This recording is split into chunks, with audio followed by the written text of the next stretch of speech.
Au cours du 4e trimestre de l'année 2024, les dépôts d'argent auprès des systèmes financiers décentralisés, communément appelés microfinances, ont baissé au Togo.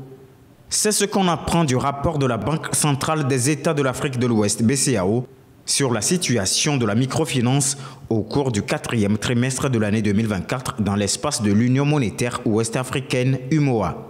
Dans ce rapport, il apparaît globalement que les dépôts collectés par les microfinances se sont accrus de 38,8 milliards de francs CFA, soit une augmentation de 1,6% par rapport au 3e trimestre. Ils sont estimés à près de 2500 milliards de francs CFA. Dans certains pays de la sous-région, les dépôts ont connu une hausse. Quant aux crédits octroyés par les microfinances, ils ont augmenté de 128,5 milliards de francs CFA par rapport au 3e trimestre de la même année. Ils s'élèvent à près de 2700 milliards de francs CFA.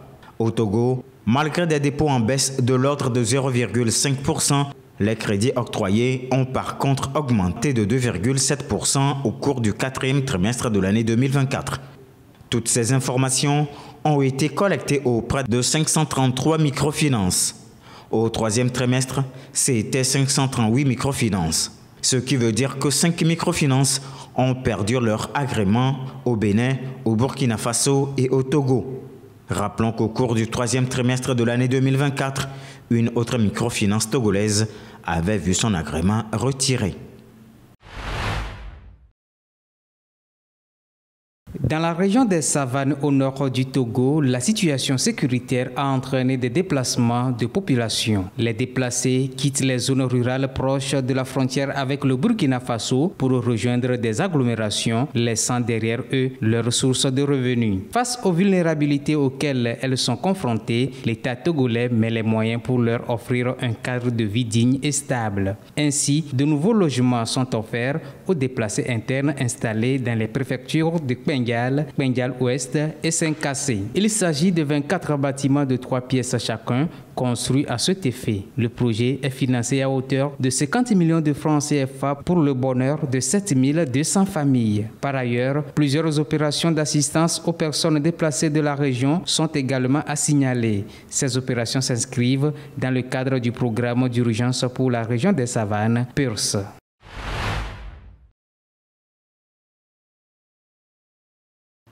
La route nationale numéro 1 reste la plus accidentogène du pays. Selon les usagers de cette route, au-delà de son état, les stationnements anarchiques font aussi partie intégrante des causes d'accidents. Puisque la nationale numéro 1 est la principale axe qui connecte le Togo à son hinterland, le flux est conséquent.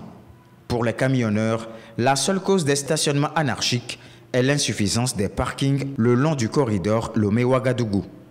Ce n'est qu'en 2006 que le premier parking avait été construit à Agaradé pour assister les conducteurs de camions arrivés au niveau de la faille d'Alejo. Mais depuis 2017, ce parking n'est plus opérationnel. Aujourd'hui, seuls les parkings de Blita et de Djereoué sont d'une grande aide pour les camionneurs sur la nationale numéro 1. Ainsi, pour les conducteurs de camions, les seules options de stationnement restent le bas-côté de la route et les stations-service. D'après les enquêtes, 84% des conducteurs de camions sur le corridor avouent garer souvent en bordure de route. Or, ces stationnements anarchiques favorisent les accidents, réduisent le champ et la qualité de vue des routiers. Urgence signalée de multiplier les parkings pour favoriser un trafic plus fluide afin de réduire les risques d'accidents sur le corridor Lomé-Ouagadougou. En avril 2025, un rapport d'évaluation des organisations des consommateurs togolais met en lumière l'impact des accords de roaming gratuits signés entre le Togo, le Bénin et le Ghana. Si ces accords montrent des signes positifs d'intégration régionale, des disparités de coûts et de qualité de service demeurent préoccupantes. Sur le plan des appels téléphoniques, deux opérateurs togolais, Yas Togo et Move Africa Togo, se distinguent par des performances exceptionnelles. Ils enregistrent un taux de réussite de 100% pour les appels émis et reçus, tant au Bénin qu'au Ghana.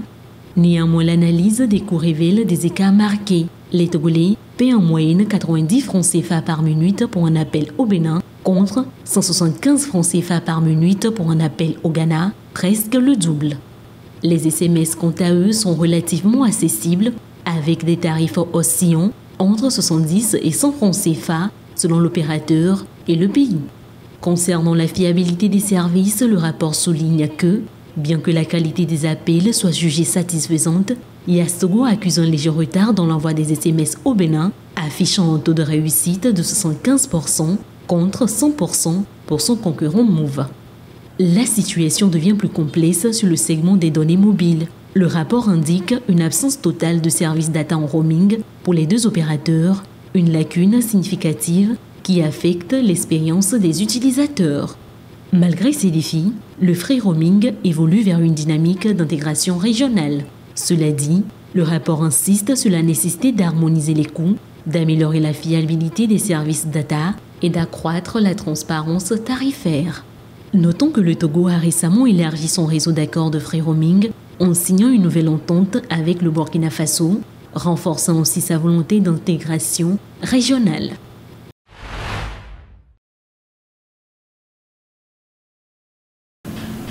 Le commerce illicite représente un défi majeur pour les économies africaines.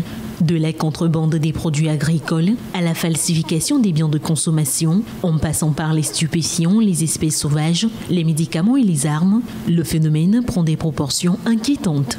Les frontières poreuses, la corruption et l'absence de contrôle strict favorisent l'essor de ce commerce parallèle. Ce phénomène ne se limite pas à des pertes fiscales. Il fragilise aussi les entreprises légitimes et met en danger la santé des populations exposées à des produits non conformes. Chaque année, le continent perd environ 50 milliards de dollars à cause de ces flux financiers illégaux, privant ainsi les États de ressources cruciales pour leur développement. L'édition 2025 de l'Illicit Trade Index, publiée par l'Alliance transnationale pour la lutte contre le commerce illicite, révèle des disparités notables entre les pays africains dans la lutte contre le fléau. Sur 158 pays évalués, la Tunisie, Maurice et le Maroc se démarquent comme les plus performants du continent avec des scores respectifs de 59, 54,3 et 53 points sur 100. Ces résultats traduisent des efforts significatifs dans la gestion des douanes et du commerce frontalier, bien que des faiblesses subsistent dans les cadres réglementaires de la chaîne d'approvisionnement. Avec un score de 40,8 points, l'Afrique reste en deçà de la moyenne mondiale de 49,9, soulignant des défis structurels à surmonter. Le Togo, où la contrebande reste un défi majeur, peine à endiguer le phénomène malgré quelques efforts. Le pays occupe la 109e place mondiale derrière le Bénin et le Ghana. La lutte contre le commerce illicite demeure donc une priorité pour protéger les économies africaines et leurs citoyens.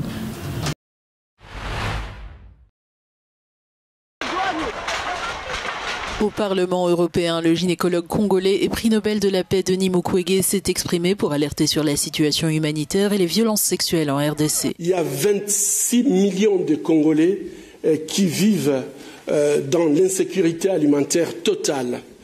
Et 7,8 millions de la population congolaise est sans toit, des déplacés internes. J'ai rencontré même des familles qui, les 10 dernières années, n'ont jamais fait plus de 6 mois à un même endroit. Surnommé l'homme qui répare les femmes, Denis Mukwege a été témoin direct de la détresse des populations déplacées par les affrontements entre groupes rebelles et forces gouvernementales dans la région du Nord Kivu, où les violences sexuelles ont atteint des niveaux alarmants. Nous vivons une situation qui est dramatique à l'est de la République démocratique du Congo. Les violences sexuelles sont toujours continuées à être utilisées comme une arme de guerre. Et en 2023, par exemple, les Nations Unies ont recensé 123 000 cas de violences sexuelles, ce qui représente une femme violée toutes les 4 minutes. L'UNICEF vient de publier son rapport le mois passé, qui est alarmant, mais c'est un rapport que nous corroborons à l'hôpital de Panzi, où plus de 10 000 violences sexuelles qui sont faites, 30 à 35% constituées par les enfants. Et donc, je pense qu'on voit très bien la tendance qui va vers l'inacceptable, la violence est inacceptable, mais s'attaquer aux enfants, ça c'est dépasser toutes les lignes rouges qu'on peut imaginer. À Strasbourg, le médecin est venu plaider pour une action internationale renforcée. Il exhorte l'Union européenne à jouer un rôle actif dans les négociations de paix avec les groupes rebelles opérant dans l'est du Congo, une région riche en ressources minières, mais en proie à une instabilité chronique.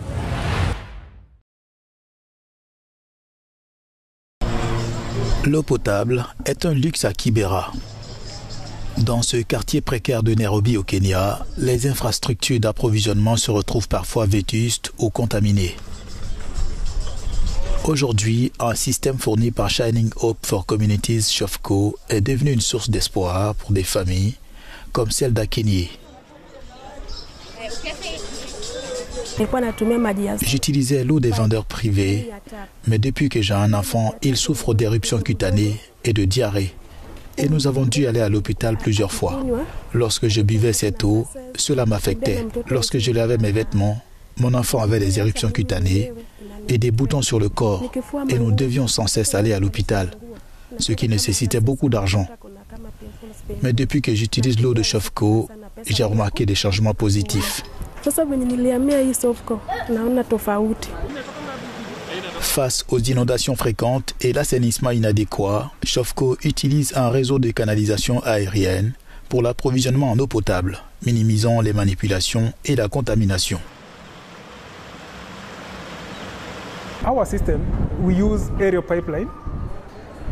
Notre système utilise des canalisations aériennes tout simplement parce que nous ne voulons pas que notre eau soit contaminée et aussi pour faciliter la réparation du système. En effet, lorsque vous utilisez un système conventionnel de creusement de tranchées ou de pose de tuyaux, en cas de fuite souterraine, vous ne pouvez pas vraiment détecter les origines. Notre système est donc différent parce qu'il permet de voir.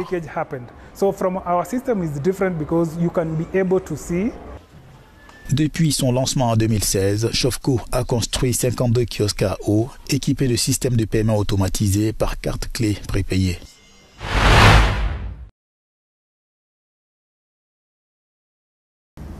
Le Conseil de défense affilié à l'armée soudanaise a déclaré mardi vouloir couper les liens entre le Soudan et les Émirats arabes unis. Cette annonce intervient à la suite d'accusations de l'armée selon lesquelles Abu Dhabi soutient les forces de soutien rapide, FSR, rivales dans la guerre civile qui sévit dans le pays. Le Conseil de défense a accusé les Émirats arabes unis de fournir au FSR des armes stratégiques et de pointe qui leur ont permis de mener des frappes destructives sur des installations dans la ville de Port-Soudan depuis dimanche. Une escalade majeure dans le conflit qui dure depuis 2 ans. Les Émirats arabes unis ont nié à plusieurs reprises ces accusations. Le Conseil a ajouté qu'il avait décidé de déclarer les Émirats arabes unis État agresseur, précisant qu'il se réservait le droit de répondre à l'agression par tous les moyens afin de préserver la souveraineté et l'intégrité territoriale du pays. Le chef de l'armée soudanaise Abdul Fattah al-Burhan a déclaré lors d'une allocution télévisée depuis Port-Soudan, devant un panache de fumée sur les installations portuaires endommagées: « Nous disons à ceux qui ont attaqué le peuple soudanais que le temps de la vengeance viendra et que le peuple finira par l'emporter. »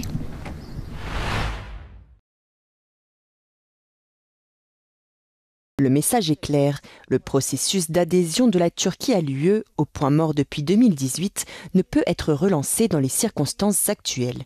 Telle est la conclusion d'un rapport sur la Turquie approuvé mercredi au Parlement européen.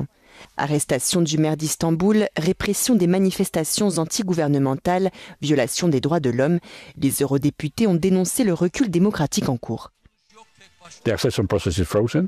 There are no progress in any way. On the contrary, Turkey probably is the only country backsliding in democratic standards, and for that reason, what we maintain is the idea that the accession process is suspended and well suspended, because we didn't receive any good news on democratic standard from the year 13 till now, and the last detention and harassment of the Mayor Imamoglu is probably the peak of this repressive trend. Sécurité, commerce, migration, la Turquie reste toutefois un partenaire stratégique de l'UE et un allié au sein de l'OTAN. Lors d'un débat au Parlement européen, la commissaire à l'élargissement a souligné la nécessité d'approfondir la coopération avec Ankara. The 2016 EU-Turkey statement on migration continues to yield results.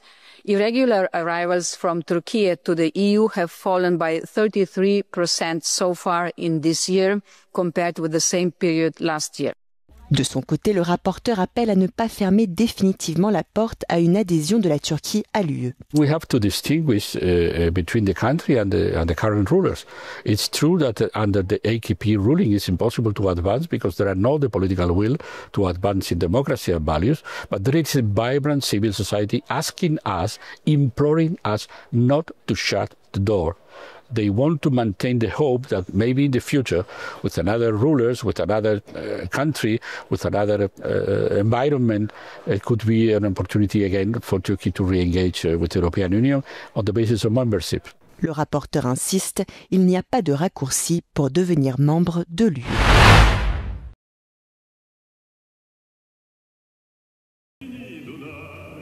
Un groupe d'étudiants moscovites, vêtus d'uniformes et de robes datant de la Seconde Guerre mondiale, a dansé sur des airs anciens lors de la 3e valse annuelle de la Victoire à Moscou mardi.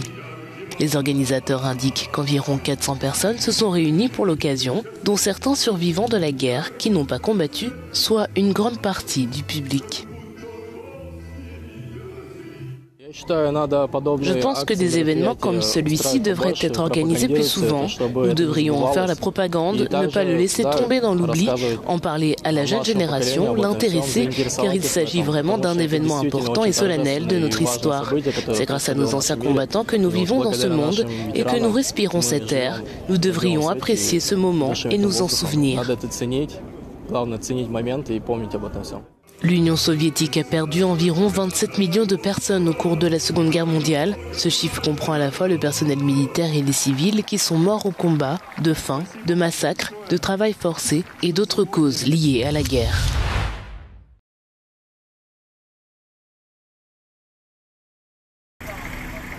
L'Inde a tiré des missiles sur le Pakistan tôt mercredi, en représailles selon elle au massacre de touristes indiens le mois dernier. Le Pakistan a qualifié ces frappes d'actes de guerre et a affirmé avoir abattu plusieurs avions de chasse indiens.